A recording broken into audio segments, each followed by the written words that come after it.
Hello friends, എല്ലാവർക്കും സ്വാഗതം പുതിയ വീഡിയോയിലേക്ക്. ഇന്ന് ഞാൻ വന്നിട്ടുള്ളത് വളരെ സിമ്പിളായിട്ട് തയ്യാറാക്കാൻ പറ്റുന്ന രുചികരമായിട്ടുള്ള ഒരു പൈനാപ്പിൾ കേക്ക് റെസിപ്പി ആയിട്ടാണ്.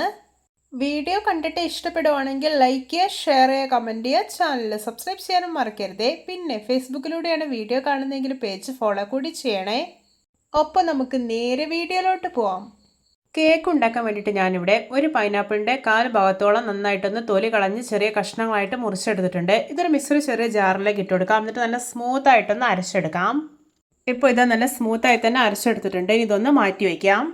ഇനി ഒരു ബൗളിലോട്ട് 2 മുട്ട പൊട്ടിച്ചൊഴിക്കാം. എന്നിട്ട് നല്ല പോലെ ഒന്ന് ബീറ്റ് ചെയ്തെടുക്കാം. ഇപ്പോൾ ഇതാ മുട്ട നല്ല പോലെ പതഞ്ഞ് കിട്ടിയിട്ടുണ്ട്. ഇനി ഇതിലോട്ട് ഒരു 1/2 ഗ്ലാസ് പഞ്ചസാര ഇട്ട് കൊടുക്കാം. ഇനി കേക്കിന് നല്ലൊരു ഫ്ലേവർ കിട്ടാൻ വേണ്ടിയിട്ട് 1/2 ടീസ്പൂൺ വനില എസൻസ് ചേർക്കുന്നുണ്ട്. ഇത് ഓപ്ഷണലാണ്, നിങ്ങൾക്ക് ഇഷ്ടമുണ്ടെങ്കിൽ മാത്രം ചേർത്താൽ മതി. പിന്നെ ഒരു 1/4 ഗ്ലാസ് സൺഫ്ലവർ ഓയിൽ ഒഴിച്ചു കൊടുക്കാം. എന്നിട്ട് വീണ്ടും ബീറ്റ് ചെയ്തെടുക്കാം. ഇപ്പോൾ ഇതാ പഞ്ചസാരയൊക്കെ നന്നായിട്ട് തന്നെ മെൽറ്റായി കിട്ടിയിട്ടുണ്ട്. ഇനി ഇതിലോട്ട് നമ്മൾ അരച്ച് മാറ്റി വെച്ചിരിക്കുന്ന പൈനാപ്പിൾ ഉണ്ടല്ലോ, അത് ചേർത്ത് കൊടുക്കാം. ഈ ഒരു ഗ്ലാസ്സിൽ ഒരു 1/4 ഗ്ലാസ് പൈനാപ്പിൾ അരച്ചതാണ് കേട്ടോ നമ്മൾ ഇതിലോട്ട് ചേർത്തിട്ടുള്ളത്. ഇനി ഇതെല്ലാം ഒന്നുകൂടി ഒന്ന് ബീറ്റ് ചെയ്തെടുക്കുകയാണ്. ഇനി ഇതിലോട്ട് ചേർക്കാൻ പോകുന്നത് മൈദയാണ്. ഞാനിവിടെ 1/4 ഗ്ലാസ് മൈദ ഒന്ന് അരിച്ചെടുത്താണ് കേട്ടോ ചേർക്കുന്നത്. ഇനി ഇതിലോട്ടൊരു 1/2 ടീസ്പൂൺ വീതം ബേക്കിംഗ് പൗഡറും ബേക്കിംഗ് സോഡയും ചേർക്കാം.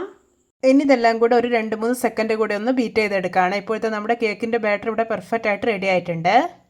ഞാനിവിടെ ഒരു കേക്ക് ടിൻ എടുത്തിട്ടുണ്ട്. ഇതിൽ നന്നായിട്ട് ഓയിൽ സ്പ്രെഡ് ചെയ്തതിന് ശേഷം ഒരു ബട്ടർ പേപ്പർ വെച്ച് കൊടുത്തിട്ടുണ്ട്. ഇനി ഇതിലോട്ട് ബാറ്റർ ഒഴിച്ചു കൊടുക്കാം.